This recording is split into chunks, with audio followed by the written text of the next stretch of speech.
ഞാൻ അവരെ എന്താവണമെന്ന് ഞാൻ പറയാറില്ല, എന്താവരുത് എന്നാണ് ഞാൻ എൻ്റെ മക്കളെ പഠിപ്പിക്കാറുള്ളത്. പേരൻസിൻ്റെ വലിയ റോളുണ്ട് കുട്ടികളെ മോട്ടിവേറ്റ് ചെയ്യാൻ. അതാണ് ഏറ്റവും നമുക്ക് വേണ്ട പ്രധാനപ്പെട്ട ഘടകം. പുതിയ ജനറേഷനാണ്, അവരങ്ങനെയാണ്. ഇങ്ങനൊരു വൈഡറായിട്ടുള്ള ഒരു ഓപ്പർച്യൂണിറ്റി എനിക്ക് തോന്നുന്നതല്ല, സത്യമാണ്. Hi, welcome to Edupod. ഇന്ന് എൻ്റെ കൂടെ സ്പെഷ്യലായി 2 ആളുകളാണുള്ളത്. അപ്പോൾ നമ്മുടെ ഒരു സ്റ്റുഡൻ്റ് ആയിട്ടുള്ള സൂര്യ തേജസിൻ്റെ പാരൻസാണ്. അപ്പോൾ ശരിക്കും ഇപ്പോൾ ഞാനൊക്കെ അല്ലെങ്കിൽ എനിക്കൊക്കെ കിട്ടിയൊരു വലിയൊരു സപ്പോർട്ട് എന്ന് പറഞ്ഞാൽ പാരൻസിൻ്റെ സപ്പോർട്ട് ഒരു സ്റ്റുഡൻറ്റിൻ്റെ അല്ലെങ്കിൽ വിദ്യാർത്ഥിയുടെ ജീവിതത്തിൽ വളരെയധികം ഇൻഫ്ലുവൻസ് ഉണ്ടാക്കാൻ കഴിയുന്ന, അത് നെഗറ്റീവായിട്ടും പോസിറ്റീവായിട്ടും ഉണ്ടാവും കേട്ടോ. അപ്പോൾ നമ്മൾ ഇന്ന് എത്രത്തോളം സൂര്യ തേജസ് എന്നൊരു വിദ്യാർത്ഥിയെ അവരുടെ പാരൻസ് അവർക്ക് എത്രത്തോളം അവരെ ഇൻഫ്ലുവൻസ് ചെയ്യാൻ സാധിച്ചു, അതുപോലെ തന്നെ നമ്മൾ ഒരുപാട് കാര്യങ്ങൾ നിങ്ങളുമായി ആസ് എ വിദ്യാർത്ഥി എന്ന രീതിയിൽ നമ്മളെ നിലവിൽ നടക്കുന്ന പല കാര്യങ്ങളുമായിട്ട് സംസാരിക്കാൻ കഴിയുന്ന ആളാണ് സൂര്യദാസിൻ്റെ അമ്മ. അതേ ഒരു പ്രൊഫസർ കൂടിയാണ്. അപ്പോൾ നമുക്ക് കുറച്ച് വിശേഷങ്ങൾ വളരെ കാഷ്വൽ ആയിട്ടുള്ള കുറച്ച് കാര്യങ്ങൾ ചോദിക്കാം. So welcome to Edupod. നമ്മളെപ്പോഴും കുട്ടിയോട് പറയുന്നൊരു സാധനമാണ് വെൽക്കം ടു എജ്യൂപോഡ്. അപ്പോൾ എങ്ങനെയാണ് നമ്മളൊരു ഓഫീസിലൊക്കെ വന്ന സമയത്ത് ഓൺലൈനായിട്ട് മാത്രം കാണുമായിരിക്കും അല്ലേ? അതെ, ഇതുവരെ നമ്മൾ എൻ്റെ മോൻ സൂര്യ തേജസ് ഇപ്പോൾ +2 കഴിഞ്ഞു. അപ്പോൾ അവൻ ഓൺലൈൻ ക്ലാസ്സുകൾ അറ്റൻഡ് ചെയ്യുന്നത് എഡ്യൂപോർട്ടിലാണ് ആദ്യമായിട്ട് അതിൻ്റെ ക്ലാസ്സുകളൊക്കെ അറ്റൻഡ് ചെയ്തത്. അപ്പോൾ ഒരു സ്ഥാപനം, ഒരു ടീച്ചർ എന്നുള്ള നിലയിൽ, അധ്യാപിക എന്നുള്ള നിലയിൽ ഞാൻ എപ്പോഴും കുട്ടികളുടെ കാര്യത്തിൽ, എൻ്റെ കുട്ടികളുടെ കാര്യത്തിൽ, കോളേജിലെ കുട്ടികളുടെ കാര്യത്തിൽ ഇടപെടുന്നത് പോലെ തന്നെ മക്കളുടെ കാര്യത്തിലും കിട്ടുന്ന സമയങ്ങൾ ഇടപെടാറുണ്ട്. അപ്പോൾ ഞാൻ ഈ എഡ്യൂപോർട്ടിനെ കുറിച്ച് ആദ്യം ഒക്കെ ഒന്ന് കുഞ്ഞിനോട് ചോദിച്ചിരുന്നു. അപ്പോൾ അവനിൽ നിന്ന് കുറേ കാര്യങ്ങൾ കിട്ടി. അപ്പം എനിക്ക് മനസ്സിലായത് ഏതൊരു സ്ഥാപനത്തിൻ്റെ മികവ് എന്ന് പറയുന്നതും അവിടുത്തെ അധ്യാപകർ മാത്രമല്ല, ഒരു അക്കാഡമിക് കൾച്ചർ അല്ലെങ്കിൽ ഒരു അക്കാഡമിക് ഫ്രീഡം കുട്ടികൾക്ക് കിട്ടുമ്പോഴാണ് ഏറ്റവും നല്ലൊരു പ്രോഡക്റ്റ് ഉണ്ടാവുക. അതിനെ ബേസ് ചെയ്ത് പറയുകയാണെങ്കിൽ എഡ്യൂപോർട്ട് ഒരു മികച്ച നല്ലൊരു പ്രതീക്ഷ നൽകുന്ന രീതിയിലാണ് എഡ്യൂപോർട്ട് മുമ്പിലേക്ക് പോയത്. കാരണം ഇതിനകത്ത് ഏറ്റവും എനിക്ക് അട്രാക്റ്റീവായിട്ട് തോന്നിയ ഒരു ഫാക്ടർ ഞാനിവിടെ പറയുകയും ചെയ്തിട്ടുണ്ട്. മോണിറ്ററിങ് സെഷൻ ഉണ്ട് നിങ്ങൾക്ക്. ഈ കുട്ടികളുടെ ഒരു എത്രമാത്രം അവരുടെ ഒരു എക്സ്പെക്റ്റേഷൻ അല്ലെങ്കിൽ എത്രമാത്രം അവരെത്തി, അല്ലെങ്കിൽ എങ്ങനെയാണ് പോകുന്നത്, ഇനി നമുക്ക് how can we improve next time എന്നുള്ള രീതിയിൽ കൊടുക്കുന്ന ഒരു മോണിറ്ററിങ് സപ്പോർട്ട്, അത് ഞാൻ പലയിടത്തും സാധാരണ നമ്മൾ വെബിനാറൊക്കെ കണ്ടു അല്ലെങ്കിൽ ക്ലാസ്സുകളൊക്കെ കേട്ട് പോകുന്നു എന്നുള്ളതിനപ്പുറം കുട്ടികളെ വിളിച്ചന്വേഷിക്കുക, എത്രമാത്രം എത്തി, അല്ലെങ്കിൽ അവൻ്റെ ഒരു ഇമ്പ്രൂവ്മെൻറ്റ് പറയുക എന്നൊക്കെ പറയുന്നത് വളരെ നന്നായിട്ട് എനിക്ക് തോന്നി. മാത്രമല്ല അവൻ്റെ ക്ലാസ്സുകൾ ഒക്കെ പറയുമ്പം നിഹാൽ സാറിനെ കുറിച്ചും അല്ലെങ്കിൽ അജാസ് സാറ്, ഇതൊക്കെ ഇവൻ എപ്പോഴും പറയുന്ന പേരുകളാണ്. അപ്പോൾ ഞാനിങ്ങനെ ചോദിക്കാറുണ്ട്, മോനെ എങ്ങനെയാണ് മലയാളം ക്ലാസ്, ഞാനൊരു മലയാള അധ്യാപിക കൂടിയാണ്. അപ്പോൾ അതുകൊണ്ട് ഞാൻ മലയാളം ക്ലാസ്സുകളും ഒബ്സർവ് ചെയ്യാറുണ്ടായിരുന്നു. അപ്പോൾ അവന് വരുന്ന സംശയങ്ങളൊക്കെ പറഞ്ഞു കൊടുക്കാറുണ്ട്. പക്ഷേ നിങ്ങളുടെ ആ ഒരു മോഡ് ഓഫ് പ്രസൻറ്റേഷനും അല്ലെങ്കിൽ നിങ്ങൾ അതിനകത്ത് ഉപയോഗിക്കുന്ന സ്ട്രാറ്റജീസും കുട്ടികളെ മോട്ടിവേറ്റ് ചെയ്യാൻ, അതാണ് ഏറ്റവും നമുക്ക് വേണ്ട പ്രധാനപ്പെട്ട ഘടകം. പേരൻസ് എങ്ങനെ കുട്ടികളെ മോട്ടിവേറ്റ് ചെയ്യുന്നു, അതുപോലെ തന്നെയാണ് അവൻ്റെ അധ്യാപകർ. സെക്കൻഡ് പേരൻസ് ആണല്ലോ അധ്യാപകർ. അപ്പോൾ ശരിക്കും നല്ല മോട്ടിവേഷനാണ്. നമുക്ക് എത്രമാത്രം എന്തൊക്കെ നമുക്ക് സാഹചര്യങ്ങളുണ്ട് എന്ന് പറഞ്ഞാലും നമ്മളെ ഒരു ഇൻട്രിൻസിക്കലി മോട്ടിവേറ്റഡ് ആക്കുന്ന ഒരു അക്കാഡമിക് ഫാക്കൽറ്റിയാണ് ഞാനിവിടെ കണ്ടത്. അതുകൊണ്ട് വളരെയധികം സന്തോഷമുണ്ട്. പിന്നെ അവൻ റിസൾട്ട് വന്നു കഴിഞ്ഞപ്പോഴും അവന് പൊളിറ്റിക്കൽ സയൻസിന് മുഴുവൻ മാർക്കും നേടാൻ സാധിച്ചു. CUT റിസൾട്ട് വന്നു. അപ്പോൾ അതിന് വളരെ സന്തോഷമാണ്. ഇനി അവന് MCCയിലാണ് അവന് ആദ്യം അഡ്മിഷൻ കിട്ടിയത്. പക്ഷേ അവന് ആഗ്രഹം ഉള്ള സബ്ജക്റ്റ് എന്ന് പറയുന്നത് പൊളിറ്റിക്കൽ സയൻസ് ആണ്. കാരണം ഇഷ്ടമില്ലാത്ത വിഷയം പഠിച്ചിട്ട് കഥയില്ല. അപ്പോൾ അതുകൊണ്ട് പൊളിറ്റിക്കൽ സയൻസ് തന്നെ വേണം എന്നുള്ളത് കൊണ്ട് ഇപ്പോൾ തൽക്കാലം അവനെ പാലാ സെൻറ്റ് തോമസ് കോളേജിൽ, ഓട്ടോണമസ് കോളേജാണ്, നല്ലൊരു കോളേജാണ്, അവിടെ ചേർത്തു. എങ്കിലും റിസൾട്ട് വന്നു കഴിഞ്ഞപ്പോൾ അവന് DUവിൽ പോകണം എന്നുള്ള ആഗ്രഹമാണ്. അപ്പോൾ അതിന് എഡ്യൂപോർട്ട് കൊടുക്കുന്ന ഒരു സഹകരണം, ഇപ്പോൾ ഞങ്ങളെ ഈ വിളിച്ചതും വലിയൊരു അംഗീകാരമായിട്ട് ഞങ്ങൾ കരുതുന്നു. കാരണം സാധാരണ നമ്മൾ കണ്ട് കേട്ട് അങ്ങ് പോവുകയാണ്, മറന്നു പോകുന്ന ഒരു ബാച്ചാണ്. അല്ലെങ്കിൽ അങ്ങനെ ആവാതെ അവരെ വീണ്ടും വിളിക്കുക, അവരെ അപ്രീഷിയേറ്റ് ചെയ്യുക. അപ്പോൾ അജാസ് സാറൊക്കെ അവന് നല്ല മോട്ടിവേഷൻ, അങ്ങനെ വേണം, നീ ഇങ്ങനെ ചെയ്യണം എന്ന് അവനെ ബൂസ്റ്റ് ചെയ്യാൻ, അതാണ് എപ്പോഴും നമുക്ക് വേണ്ടത്. എത്രമാത്രം താഴേക്കിടയിലുള്ള ഒരു കുട്ടിക്ക് പോലും നിങ്ങൾ കൊടുക്കുന്ന ഒരു അക്കാഡമിക് സപ്പോർട്ട് വളരെ വലുതാണ്. അതുകൊണ്ട് എഡ്യൂപോർട്ടിൻ്റെ എല്ലാ ടീമിനെയും, ആ ടീം മെമ്പേഴ്സ്, ആരെങ്കിലും അണിയറയിലും ഒക്കെ പ്രവർത്തിക്കുന്ന എല്ലാ മെമ്പേഴ്സിനെയും അഭിനന്ദിക്കുന്നു. അപ്പോൾ അതോടൊപ്പം തന്നെ ഞങ്ങളുടെ കുഞ്ഞിന് ആ ഒരു ഇതിലേക്ക് എത്താൻ സാധിച്ചതിലുള്ള സന്തോഷം അറിയിക്കുകയാണ്. ശരിക്കും ഞാനൊക്കെ ഇവിടെ ജോയിൻ ചെയ്യുന്ന സമയത്ത് അജാസ് സാർ പറയുന്ന ഒരു കാര്യം, എവറിബഡി ക്യാൻ ലേൺ.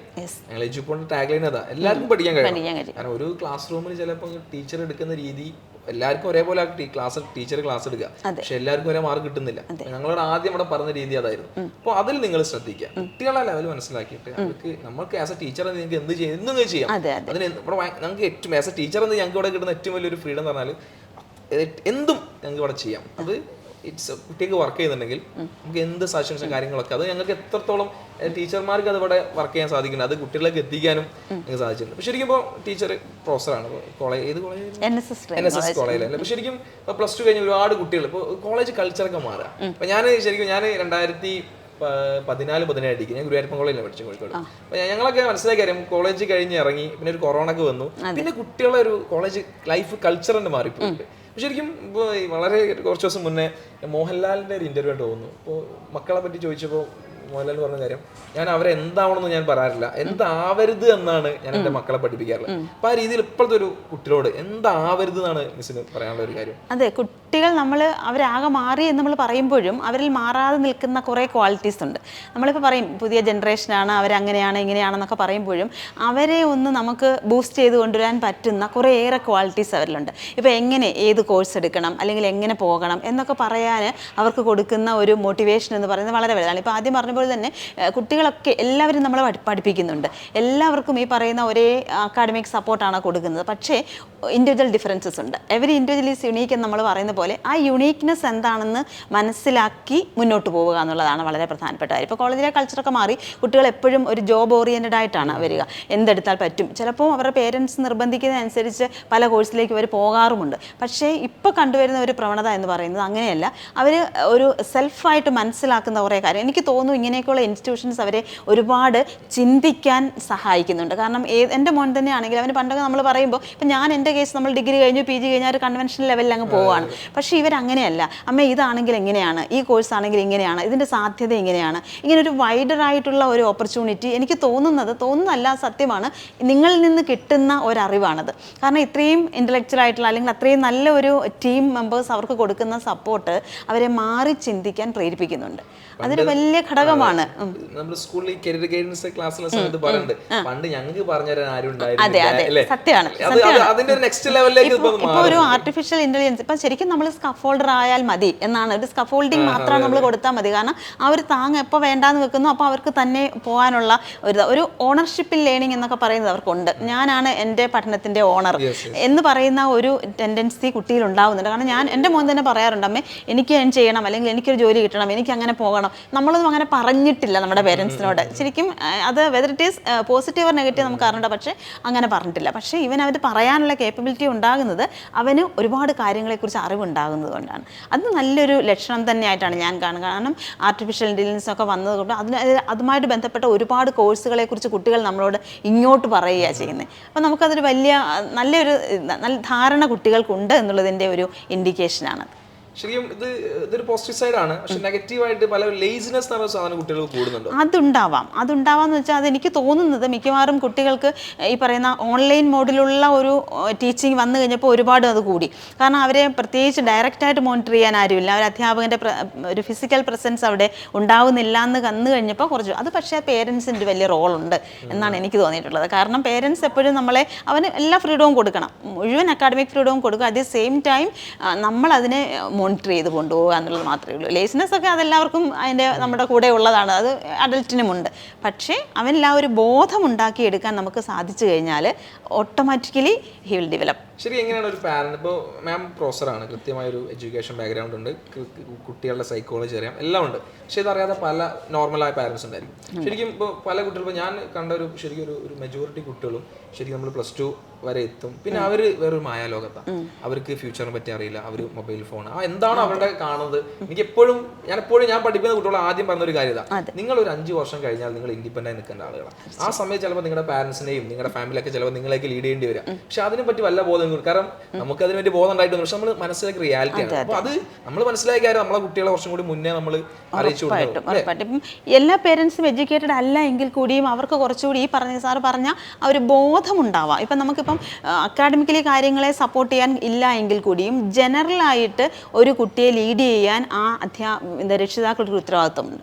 ആ ഉത്തരവാദിത്വം കൃത്യമായി നിറവേറ്റി കഴിഞ്ഞാൽ എനിക്ക് തോന്നുന്നു അത് വലിയ പ്രശ്നമില്ലാതെ പോകും. പക്ഷേ പേരൻസ് ഇപ്പം നമ്മൾ കുട്ടിയോട് പോയിരുന്ന് പഠിക്കുക എന്ന് പറഞ്ഞിട്ട് നമ്മൾ പോയിരുന്ന് TV കാണുകയും പഠിക്കുക എന്ന് പറഞ്ഞ് നമ്മൾ പോയി മൊബൈൽ ഉപയോഗിക്കുകയും ഇതിനൊക്കെ ഓപ്പോസിറ്റായിട്ട് നമ്മൾ പ്രയോഗിക്കുന്നത് കണ്ടു കഴിയുമ്പം ഉറപ്പായിട്ടും അതിനൊരു റിസൾട്ട് ഉണ്ടാവില്ല. പക്ഷേ ഇപ്പം ഞാൻ വായിക്കുന്നുണ്ട്, അല്ലെ എൻ്റെ കയ്യിൽ എപ്പോഴും ഒരു പുസ്തകമുണ്ട്, ഇപ്പോൾ യാത്ര വന്നാൽ പോലും എൻ്റെ ഒരു പുസ്തകമുണ്ട് എന്ന് കാണുന്ന കുട്ടി ഒരിക്കൽ പോലും അതിൽ നിന്നും ഡീവിയേറ്റ് ചെയ്ത് പോവില്ല. പോയാലും അവൻ തിരിച്ചു വരും. കാരണം നമ്മൾ കൊടുക്കുന്ന ആ ഒരു അറ്റ്മോസ്ഫിയർ അങ്ങനെ ആവണം. അത് ക്രിയേറ്റ് ചെയ്യണം എന്നുള്ളത് പേരൻസിന്, അതാണ് നമ്മൾ റോൾ മോഡൽ ആവണം എന്ന് പറയുന്നത്. അത് നമ്മൾ വെറുതെ ഇങ്ങനെ പറഞ്ഞിട്ട് ഒരു അധരവ്യായാമം പോലെ പറഞ്ഞിട്ട് പോയിട്ട് കഥയില്ല. എപ്പോഴും ഞാൻ ക്ലാസ്സുകളൊക്കെ എടുക്കാൻ പോകാറുണ്ട് സ്കൂളുകളിൽ. അപ്പോൾ ഞാൻ പേരൻസിനെയാണ് കാണുന്നത്. കാരണം പേരൻസിനോടേ എനിക്ക് പറയാനുള്ളൂ. കാരണം കുട്ടികളൊക്കെ നല്ല കുട്ടികളാണ്. അവരെ ഒന്നും ഒരിക്കലും അവരങ്ങനെ ആയിപ്പോയി. എപ്പോഴാണോ ഇപ്പോൾ നമ്മൾ പറയാറുണ്ട്, എപ്പോഴാണോ ഒരു കുട്ടി എന്നെ അനുസരിക്കുന്നില്ല എന്ന് നമുക്ക് തോന്നുന്നത്, അതിൻ്റെ അർത്ഥം ആ കുട്ടി നിന്നെ അല്ലെങ്കിൽ അച്ഛനെയോ അമ്മയോ വാച്ച് ചെയ്ത് തുടങ്ങി എന്നാണ് അതിൻ്റെ അർത്ഥം. മീൻസ് നമ്മളെ വാച്ച് ചെയ്ത് തുടങ്ങുമ്പോഴാണ് നമ്മളെ അനുസരിക്കാതെ പോകുന്നത്. അതിനകത്തൊരു ഇന്നർ മീനിങ് ഉണ്ട്. മീൻസ് നമ്മളത് നല്ല രീതിയിലാണ് കൊണ്ടുപോകുന്നത് എങ്കിൽ ഒരിക്കൽ പോലും അവൻ വഴിതെറ്റി പോവില്ല. പിന്നെ നമ്മളുടെ വീട്ടിൽ നടക്കുന്ന സംഭാഷണങ്ങൾ, നമ്മൾ അതുമായിട്ട് ബന്ധപ്പെട്ട് നടത്തുന്ന ഓരോ കോൺവെർസേഷൻസ് ഒക്കെ അവൻ ഡെലിബറേറ്റ്ലി ഇല്ലെങ്കിൽ കൂടി അവൻ ശ്രദ്ധിക്കുന്നുണ്ട്. അപ്പോൾ അത് നമ്മൾ മനസ്സിലാക്കണം. അപ്പോൾ ആ ബോധം പേരൻസിനുണ്ടെങ്കിൽ കുട്ടികൾ അങ്ങനെ പോവില്ല എന്നാണ് എൻ്റെ ഒരു പേഴ്സണൽ ഒപ്പീനിയൻ. ഞാൻ പേരൻസിനോടും പറയുന്നത് അങ്ങനെയാണ്. നമ്മൾ നട്ടെടുത്ത് പുഷ്പിക്കാൻ കുട്ടികളെ പ്രേരിപ്പിക്കുക. അപ്പം എനിക്ക് കുറേ കൂടി എക്സ്പോഷർ കിട്ടിയിരുന്നെങ്കിൽ, കുറേ കൂടി നല്ല അധ്യാപകരായിരുന്നെങ്കിൽ, കുറേ കൂടി പൈസ ഉണ്ടായിരുന്നെങ്കിൽ ഞാൻ എന്തൊക്കെയോ ആകുമായിരുന്നു, അതൊരു മിഥ്യാധാരണയാണ്. ഇത് വളരെ ശരി. കാരണം ഇപ്പോൾ ഒരു 90% കുട്ടികൾ പറഞ്ഞാൽ എനിക്ക് അതില്ല, അതെ ഇല്ലാത്തതിന്റെ എണ്ണം എടുക്കാൻ. അപ്പം കുട്ടികളും പറയും, പേരൻസും പറയും, അവൻ്റെ അച്ഛനും അമ്മയും ഇങ്ങനെയാണ്, അല്ലെ എഡ്യൂക്കേറ്റഡ് ആണ്, അതുകൊണ്ട് ആ കൊച്ചിന് പഠിക്കാൻ പറ്റി, ഞങ്ങൾ അത്രയും പഠിച്ചില്ല. നെവർ. അതല്ല. കാരണം നമ്മൾ എവിടെ ആയിരിക്കുന്നോ അവിടെ വെള്ളവും വളവും സ്വീകരിച്ച് നർച്ചർ ചെയ്യാൻ നമ്മൾ പ്രാപ്തനാകുക. അത് പ്രാപ്തനാവണമെങ്കിൽ കുട്ടികൾക്ക് മെയിനായിട്ട് വേണ്ടത് വായനയാണ്. അത് ഞാൻ എവിടെയും പറയും. കാരണം വായനയുള്ള ഒരു കുട്ടിക്ക് ഭയമുണ്ടാവില്ല, ആത്മവിശ്വാസം ഉണ്ടാവും, അല്ലെങ്കിൽ എങ്ങനെയാണ് ആശങ്കകൾ ഉണ്ടാവില്ല. ഇപ്പം മോൻ്റെ കേസും അങ്ങനെയാണ്. അവൻ പണ്ട് ഇവന് ഒരുപാട് ലോയായി മാർക്ക് വന്ന ഒരു കാലം ഉണ്ടായിരുന്നു ഇവന്. കാരണം ഇവൻ എന്തെന്നറിയാമോ, പഠിക്കുമ്പം എനിക്കത് പറയാമല്ലോ, പഠിക്കുമ്പം ഈ പറയുന്ന പോലെ എല്ലാം ബൈ ഹാർട്ട് പഠിക്കുന്ന ശീലം അവനില്ല. എന്ത് ടീച്ചേഴ്സ് കൊടുത്താലും അവൻ അവൻ്റേതായ രീതിയിൽ എഴുതും. പക്ഷേ അപ്പോൾ അവിടെ ഇംഗ്ലീഷൊക്കെ എഴുതുമ്പോൾ പ്രിപ്പോസിഷൻ കാണില്ല, അങ്ങനെ കുറേ പ്രശ്നം. പക്ഷേ അവൻ അവൻ്റേതായ ഒരു വ്യൂ ഉണ്ടായിരുന്നു. അപ്പോൾ അത് ഞാൻ വളർത്തി. ഞങ്ങൾ ആരും അതിനെ തളർത്താൻ പോയില്ല. തെറ്റുണ്ടെങ്കിലും വന്നോട്ടേ എന്ന്. അങ്ങനെ വന്ന് നല്ല റീഡിങ് ഉണ്ട് ഇപ്പോൾ അവന്. അങ്ങനെ വായിച്ചു കഴിയുമ്പോൾ അവൻ വളരെ ചിലപ്പം മേ ബി ഞങ്ങളെക്കാൾ ഉയരത്തിൽ തന്നെ അവൻ ചിന്തിക്കുന്നുണ്ട് പലപ്പോഴും. അത് നമ്മൾ അക്സെപ്റ്റ് ചെയ്യുന്നുണ്ട്. കാരണം ഒരു ഹയർ ലെവലിൽ അവൻ ചിന്തിക്കുന്നുണ്ട്. പല കുട്ടികളും അവൻ്റെ പ്രായത്തിലുള്ള കുട്ടികൾ ചിന്തിക്കുന്നതിനേക്കാൾ അവൻ ഓരോരുത്തർ അധ്യാപകരെ നമ്മൾ പറയാതെ തന്നെ അവർക്ക് കൊടുക്കേണ്ട റെസ്പെക്റ്റ് കൊടുക്കാനും അവരെ മനസ്സിലാക്കാനും ഒക്കെ അവൻ വളരെ രീതിയിൽ നന്നായി പോകുന്നു. ഒരുപാട് കുട്ടികൾ നമ്മൾ ഈ ഓൺലൈൻ സംവിധാനത്തിൽ എനിക്ക് തോന്നുന്നു അറൗണ്ട് ഒരു കഴിഞ്ഞ 2 വർഷക്കാലമായിട്ട് ഞാനൊരു എൻ്റെ ടീച്ചിങ് കരിയർ സ്റ്റാർട്ട് ചെയ്തു. ഒരുപാട് കുട്ടികളെ, അതായത് എന്നെ പഠിപ്പിച്ച ടീച്ചേഴ്സ് കണ്ടതിനേക്കാൾ കൂടുതൽ കുട്ടികൾ ഈ ഓൺലൈൻ പ്ലാറ്റ്ഫോമിൽ നമുക്ക് ഒരുപാട് മില്ലാൻ സാധിച്ചിട്ടുണ്ട്. അപ്പൊ അതിൽ തന്നെ നമുക്ക് ഓർമ്മിച്ച് വെക്കാവുന്ന കുട്ടികൾ ഒരാളാണ് അവൻ. കാരണം അവൻ വളരെ അംബീഷ്യസ് ആണ്. ഇപ്പൊ ഞാനൊന്നും എന്റെ പ്രായത്തിൽ ഇങ്ങനെ ഒന്നല്ല. നമ്മൾ ആ ഒഴുക്കിന് മെസ്സേജ് നമ്മളങ്ങനെ പോകുന്നതാണ്. പക്ഷെ അവനെ പറ്റി അത് ഞാനിപ്പോ എന്നെ പറ്റി ചെയ്യുന്ന കാര്യങ്ങൾ, അത് നമ്മൾ റിസർച്ച് ചെയ്യാം. നെക്സ്റ്റ് ലെവലിൽ എനിക്ക് നാളെ എത്തണമെങ്കിൽ ഞാൻ ഇന്ന് എന്ത് ചെയ്യണം, അത് ഭയങ്കര പോസിറ്റീവായ കാര്യങ്ങൾ. അപ്പൊ പല കുട്ടികളും ശരിക്കും അവർ ചെയ്യേണ്ട കാര്യം. ഇപ്പൊ ഞാൻ വീണ്ടും പറയുന്ന കാര്യം, ഞാൻ പഠിപ്പിക്കുന്ന പല കുട്ടികളും, പുറത്തൊക്കെ പഠിപ്പിക്കുന്ന പല കുട്ടികളും ഇല്ലാത്തൊരു കാര്യം ഇതാ, അവര് ഇന്ന് എന്താണോ അല്ലെങ്കിൽ അവരുടെ പാരന്റ്സ് എന്ത് വരുന്നു അതിൽ പോവാണ്. അവര് നാളെ എന്തോ അവർക്ക് വരാനുണ്ട്. അല്ലെങ്കിൽ ഇപ്പം നമ്മൾ സ്വപ്നം കണ്ടല്ലോ, നമ്മൾ പണ്ടൊക്കെ ഉറങ്ങുമ്പോൾ നമ്മൾ നല്ല വലിയ കാറിൽ വന്നിറങ്ങുമ്പോൾ ആ ഒരു മായ ലോകത്താണ്, റിയാലിറ്റിയെ പറ്റി ചിന്തിക്കുന്നില്ല. അതിന് ഈ പറയുന്ന അധ്യാപകരുടെ സപ്പോർട്ട് ശരിക്കും ഉണ്ട് സാറേ. കാരണം അവൻ 10ാം ക്ലാസ് കഴിഞ്ഞതിന് ശേഷം അവനെ ഞങ്ങൾ കേരള സിലബസിലേക്ക് മാറി. അവിടെ ചെന്ന് കഴിഞ്ഞപ്പോൾ ശരിക്കും ഇൻട്രോവേർട്ട് ആയിരുന്നു, വളരെ ഷൈ ആയിരുന്നു. ഒരു സ്റ്റേജിൽ കയറി പറഞ്ഞാൽ എനിക്ക് തോന്നിയിട്ടില്ല അവൻ പറയുമെന്ന്. പക്ഷേ അവൻ അവിടെ 2 വർഷത്തെ കഴിഞ്ഞതിന് ശേഷം അവിടുത്തെ അധ്യാപകരുടെ വലിയൊരു പങ്കുണ്ട്. കാരണം അവർ അവിടെ ചെന്നതിന് ശേഷം അവനോട് കഴിഞ്ഞ പരിസ്ഥിതി ദിനത്തിന് ഇവനാണ് നല്ല ഒട്ടുമൊക്കെ അവതരിപ്പിച്ചത്. ഇപ്പോൾ അവൻ പാലായി ചെന്നപ്പം ഒരു സെൽഫ് ഇൻട്രൊഡക്ഷൻ അത്രയും മതി, ചെറിയൊരു കാര്യമായിരിക്കാം, പക്ഷേ അവനത് നല്ല ഭംഗിയായിട്ട് അവതരിപ്പിക്കാൻ പറ്റുന്നുണ്ട്. കോൺഫിഡൻസ് അത് അവൻ്റെ മെയിൻ വായനയാണ് സാറേ. കാരണം അത് ഞാൻ ഉറപ്പായിട്ട് പറയും. കാരണം വായിക്കുമ്പം നമുക്ക് നല്ല ധൈര്യം ഉണ്ടാവുമല്ലോ. ആ ധൈര്യം ഈ കുഞ്ഞിനുണ്ട്. അല്പം അത് വളരട്ടെ.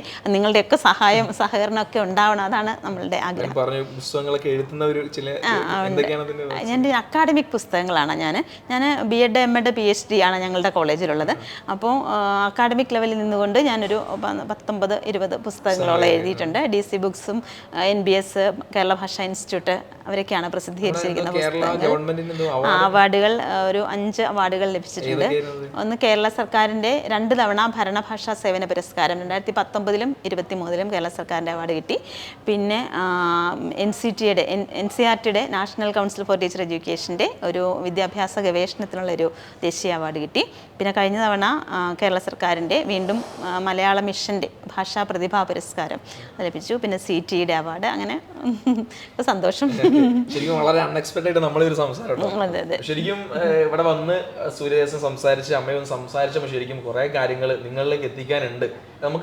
നമ്മളിപ്പോഴും അവസരങ്ങളെ, ഞാൻ തമാശക്ക് വരുന്നവർക്ക് എപ്പോഴും കുട്ടികളോട് പറയുന്നുണ്ട്, അവസരങ്ങൾ നമ്മൾ കാത്തി അതിൽ എടുത്ത് ചാടണം എന്നല്ല. അപ്പൊ എനിക്ക് നല്ലൊരു അവസരം ഇവിടെ കിട്ടി. അപ്പൊ നിങ്ങളിലേക്ക് ഒരുപാട് കാര്യങ്ങൾക്ക് ടീച്ചർക്ക് പറയാൻ സാധിക്കുമെന്ന് എനിക്ക് മനസ്സിലായി. അതാണ് എനിക്ക് വളരെ പോസിറ്റീവായിട്ട് നമ്മളൊരു നേരം മാറിയത്. സോ നിങ്ങൾക്ക് ഒരുപാട് കാര്യങ്ങൾ കിട്ടിയെന്ന് വിചാരിക്കുന്നു. സോ താങ്ക് യു, വളരെ സന്തോഷം. സാറ് പേര് പറയുന്നില്ല? എൻ്റെ പേര് രാജേഷ് കുമാർ. സാർ എവിടെ വർക്ക് ചെയ്യുന്നു? ഞാൻ SBI ഡെപ്യൂട്ടി മാനേജറായിട്ട് വർക്ക് ചെയ്യുന്നു. So thank you. Thank you.